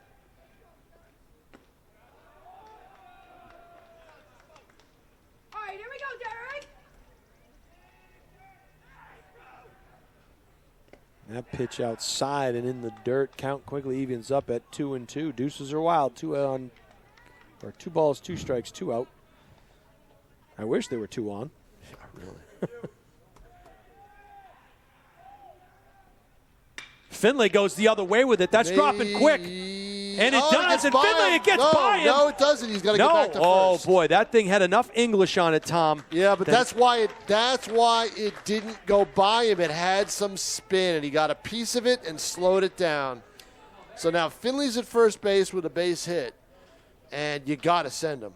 You know, you've got Barry up, but you've got to get the runner going here. Well, again, another 2-out hit. Yeah, but that's why you can turn the 2-out hit into a double if you can. Nope, not going now. And a ball 1, that's rare. I would think that's the time that you want to go, Tom, only because he's feeling it. Yep. These guys are all first pitch swinging anyway. Right. So maybe you're Keene. You're not going to give him a strike. And that goes the other way. Fisted, dropping fast. That's going to be a hit, Tom. You're going to have first and third here with 2 down. And Finlay will make the shallow turn at third base. He started to come towards home and thought better of it. Here's why you start to come towards home. You draw the throw. Yep, absolutely. If the throw goes by the catcher, you have a shot to score. So now the first runner has reached third all game long, Tom King, and quickly North has an opportunity here to end this thing in the bottom of the 8th inning as Dan Moylan, the skipper for the Blackbirds, going to come out to the mound, and it'll be a meeting of the minds as all the Blackbirds are hovering around that pitcher's mound. Zach Harris will meet with his base runners and batter here. You have runners on first and third, 2 down. We'll paint the picture for you. Nashua North with 5 hits thus far. No 2 have been more important than the ones that have come here in the bottom of the 8th. But the most important one is the one that's standing on the plate right now. So, do you try the first and third stuff? Boy, I don't know. They'd probably concede second base. I would imagine they would do that. And you know what? If they do that, it takes away the force. I'm pretty sure that's probably what Moylan was talking about. They might do something where they throw it to the shortstop just to check that runner at third, Tom, I'm wondering. Yeah. You know, they give that appearance that they're throwing down, but they actually throw it to the shortstop who's running in. Well, Harris is right there. Yeah. So basically, Finley's got to listen to him, and Harris will make the call as to what Finley would do in that case. So Jimmy keeping it real now. That was a nickname I gave him in class. Let's see what Jimmy can do here. That pitch taken. Good pitch there by Moores. Strike 1. I think you got to send the runner.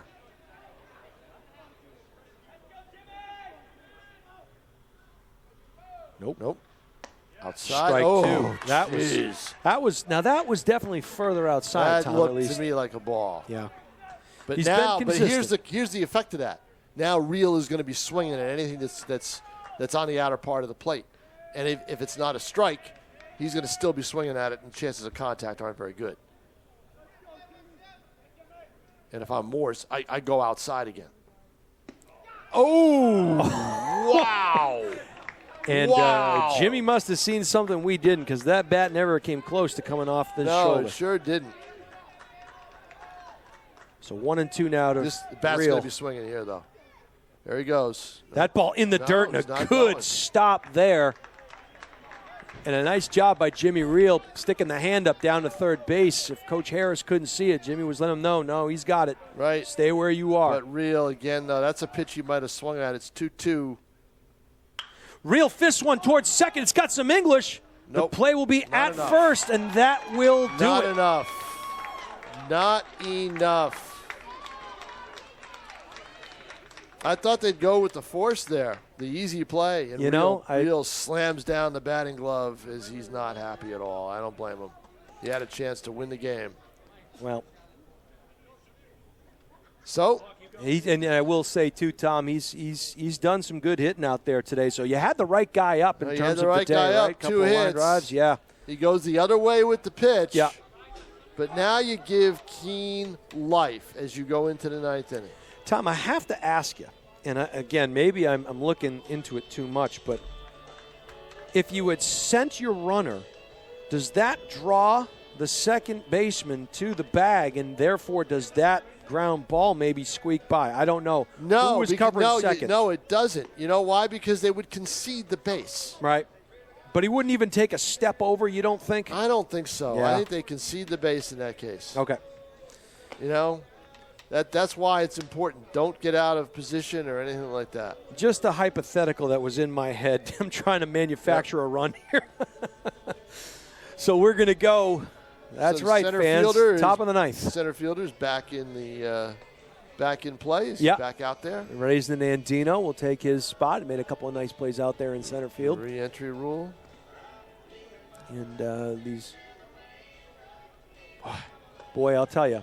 That was the the leadoff walk in the seventh, and the first and third in the eighth. Oh boy! Well, we've got a new pitcher here on the mound, Tom, and that is Corey O'Day. Oh, that is big. So, with Misek out of the game. Yeah. Ouch. You probably can't have him go more than 8 innings in terms of pitch count and everything else. So now you got to get into the bullpens, and we'll see what Keene does. They've got somebody throwing down there. So yeah, we're going to see some changes. So O'Day, during those warm-ups, looked like he was having some trouble finding the plate. We'll see how that translates with a batter, and certainly not the team you want to make mistakes with as Moores, the pitcher, steps into the right-handed box.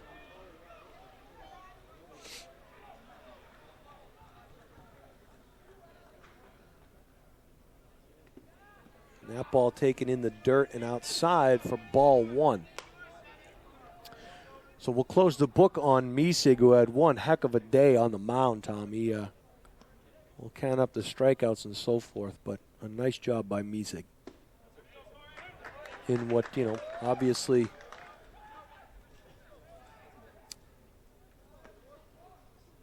just a sophomore. And 2 balls and a strike now. And the thing is just like a pinch hitter, you bring in a reliever, he comes in cold. Well, he's also been crouching all day, right? He was the catcher. Swing fouled straight back, and obviously that means we have a new catcher in the game as well. And is it Misek? It is. Yes, I believe it is. Misek. It is 23. It's yeah, Misek. So they just battery mates. They switch. That one's going to get into the gap. Yep. So a leadoff hit there. Took a wide turn at first as it was bobbled out in left field. They quickly get it back in. Leadoff runner is on. So Morse, now 3-4-5 against a reliever.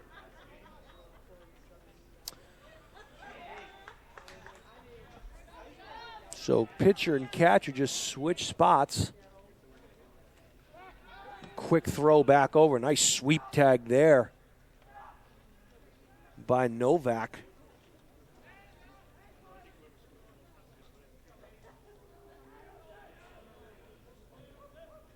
O'Day from the stretch. And bunted, jammed, Oh, there and you fouled go. off You to the get left side. You get your cleanup hitter bunting. Yeah. So that's how desperate both teams are for runs. You know, but that would have been a surprise. He was butting for a base hit, too, the way he was bunting. He was dragging that ball. Yeah. Dragging it down the third base line. Nice. Oh. Wow, if that ball had wow. been to the right field side of the bag, that could have been close. Yep. Looked like he slid in towards the home plate side of the bag as well.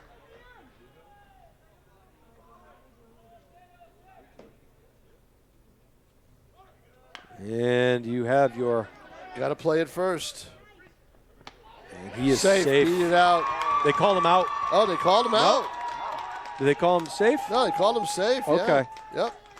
Pretty sure. Let's see. Yeah, he was safe. Yep. No, he was. Yeah, I watched Jeff Kleiner. He called him safe. There you go. So the home plate umpire didn't overrule him. So now you've got runners on first and second. Nobody down here in the top of the ninth inning. And now Kahn is up. The guy who... Got to think he's due, huh, Tom? Well, he's already got a hit, so... And he's squaring the bunt. He'll lay it down. Nobody covering first. Out. No! They're going to call him safe. I don't know about that. I thought he had it. So it looked like to me, and he better call time here so the runner doesn't sneak home from third, but it looked like Novak rolled over into the bag and may have touched it with his backside. I thought he got it, but Harris is not coming out. I think O'Day looked over to the dugout to see if he'd be coming out, but no argument. So bases loaded now, nobody out on a fielder's choice.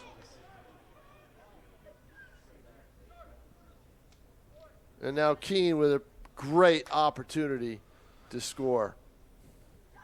So this is Alex Charles. 2 bunts. They got the bunts down. Yep. So just when I asked you if you've seen any successful bunt attempts this year, you said not really. We just saw 2 pretty good ones. We just saw 2 very good ones. Very good ones that forced the pitcher to make plays twice. First baseman Charles, his first pitch swinging. He had bad intentions on that cut. Well, you wonder would they do it again with a squeeze? A little squeeze? I don't think so. You have bases loaded, nobody out. A pop fly scores a run. Infield's in. Nice pitch there by O'Day, and an important one. Yeah. 0-2 now. Yep, 0-2. Let the scoreboard operator know. 0-2. Goes the other way with it. Foul. That's going to curl foul. Bullpen. So staying alive here is Alex Charles, the first baseman. Nowhere to put him as the paths are full of Blackbirds.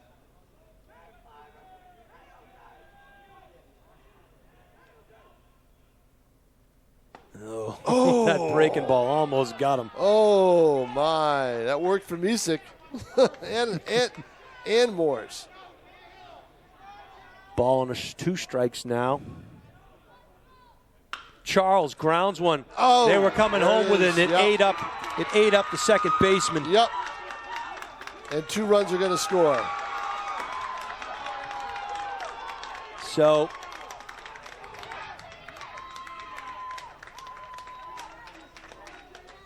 and that was looked like Alex Misek.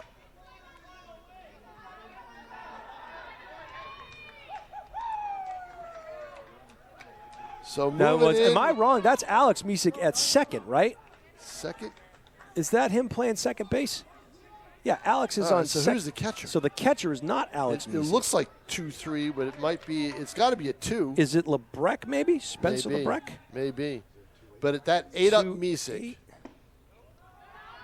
That ball ate up Misek. Just if you had just gotten a glove on it, you had to play it. You would have had to play at home, but you had to attack it like that. Oh yeah, yep. Hard hit ball. Nice pitch there by O'Day. Trying to get our Hawkeyes on the number of the catcher. It's definitely a 2-something. That goes the other way, and it should be an out. Are we going to tag up? No, we're not. Kahn does not tag. I'm not sure he would have made it anyway. That was a good throw in from right field, so set himself up nicely, did Andy Berry. Got his body in good position. The Fred McGriff back-to-back-to-back AAU National Championship video coming through there. Remember that commercial, Tom? I don't think so. Tom Amansky's baseball school? No, I don't think so. Okay.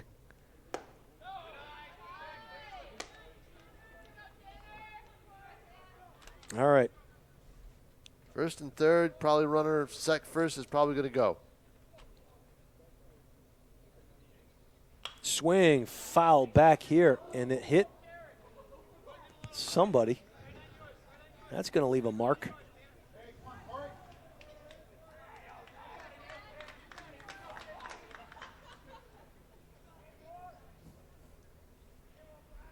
O'Day delivers, and that one's in the dirt. Gets through. And that's going to produce the game's third run on a pass ball there. Yep. So 3-0 here in the top of the 9th inning as the Titans. Boy, this is something else. Have struggled a bit in this half inning. Yep. Still just one down here in the 9th. O'Day fires in, that one taken low. Now he's down to the count 3-1 with a runner in scoring position. Keene just wants to keep adding on because they'll probably have to come in with a reliever in their half of the game. And that one had some English on it. Should be the second out, and it is. And a good play there by Misig as he throws over to Novak at first. 2 down, runner on third. Still 3-0 here.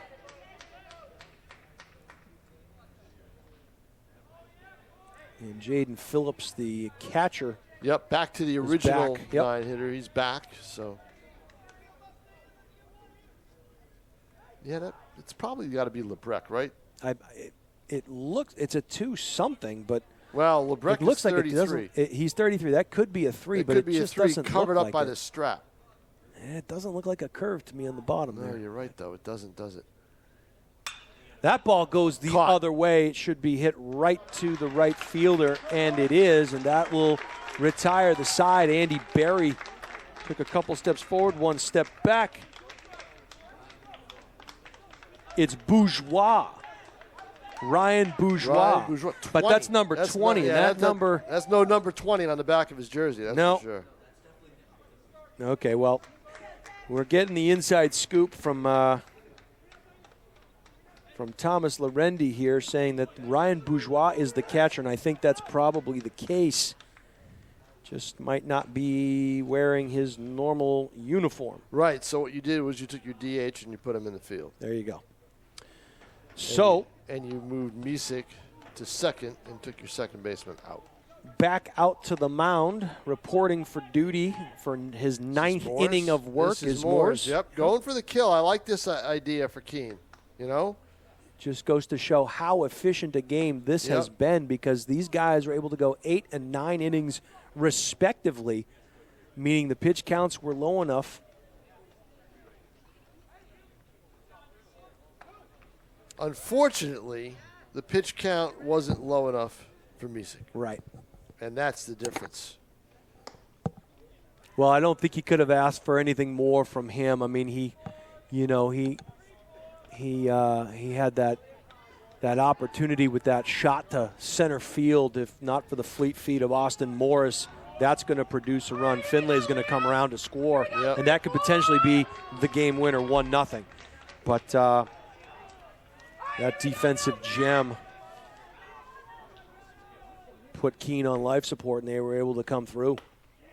Swing and a miss there. Yeah, they're going to be anxious right now. They're going to want to swing, try to make something happen. Well, the thing you have to tell them is, look, you can't tie the score with one swing if nobody's on base, right? So you can't score 3 runs on a swing if you're the first batter. But Novak with a healthy cut there. He's not going to get cheated. He's down 0-2.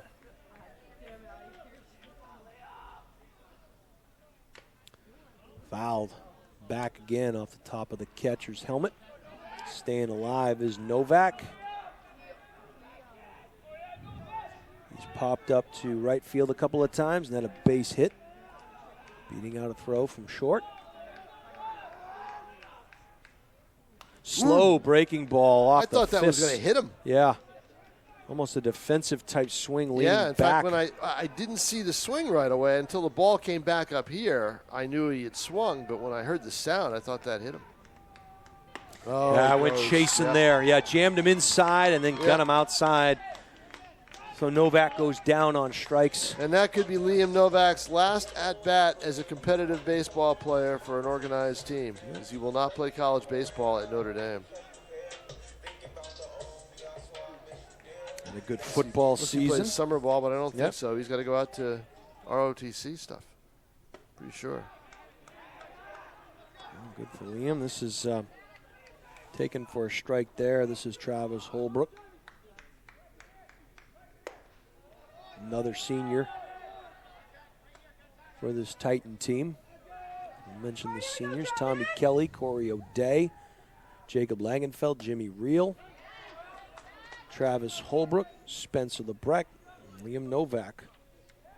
And the seniors here on this Titan team. And that one could find the gap, and it does. So Titans will not go quietly into that night as Travis Holbrook goes the other way with a ground ball past the second baseman. And that may be it. We'll see. Dan Moylan's going to go out and check with his pitcher, see how he feels. But I don't see anybody warming up in the bullpen, so it would be a position player likely to take the spot. Because there's no real thing you have to do here to organize what you got. He's looking right at his pitcher. He's only talking to his pitcher. Yeah. Checking to see how he feels. Now they're all kind of looking around at one another, and it looks like there's going to be a change. Yep, there is. Yep, they're going to call. It looks like it's going to be Kahn. Kahn was warming up earlier, so it's going to be Kahn. So that'll be it for Moores. He gives up the base hit.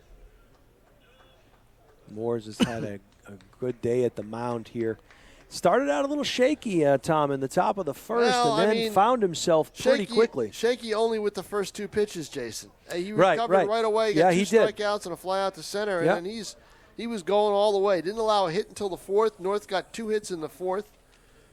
They had a deep fly ball to Misek with a runner on base in the fifth that probably would have scored a run. Got a base hit in the sixth with 2 outs. Didn't do anything there. On a leadoff walk in the seventh, but a fielder's choice on a bunt play and a double play ended that chance. And then the first and third with 2 outs in the eighth.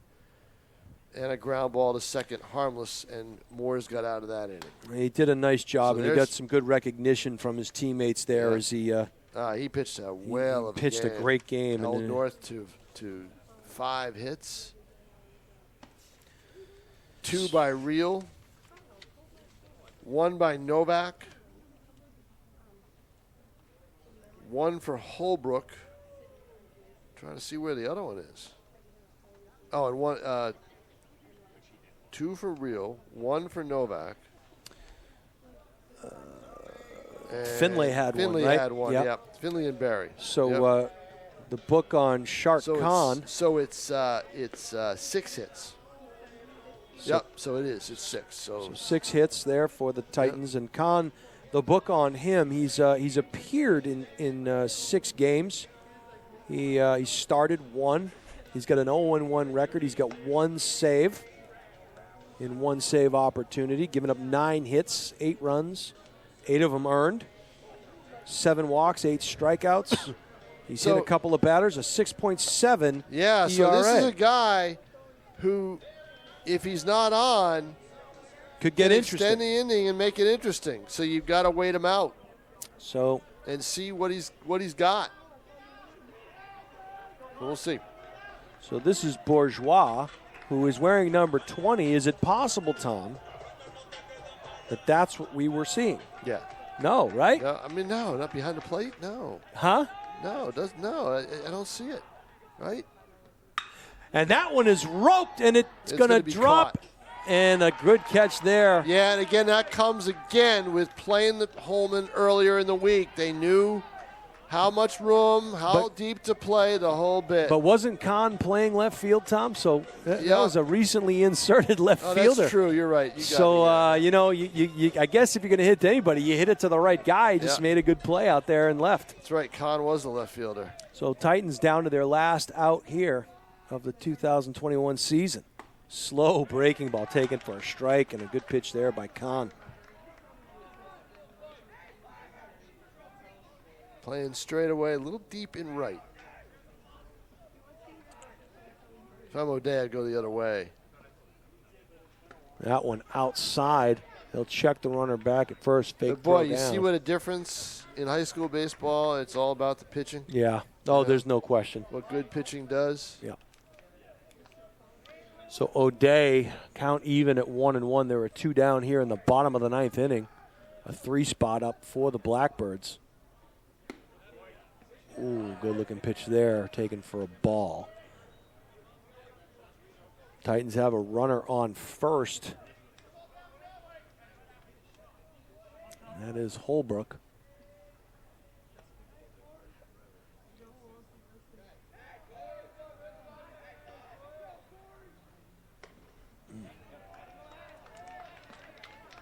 Strange looking breaking ball there. I'm not sure I'm not sure the draw number that Keene has.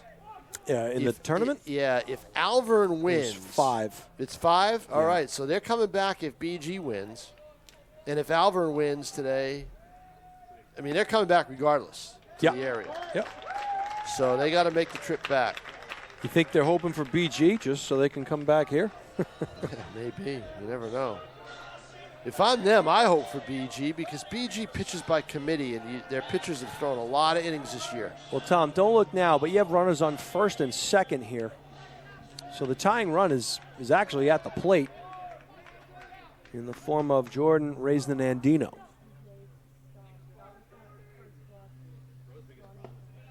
And he'll take ball 1. Yeah, I wait out Kahn. I don't know if Kahn can throw 3 straight strikes.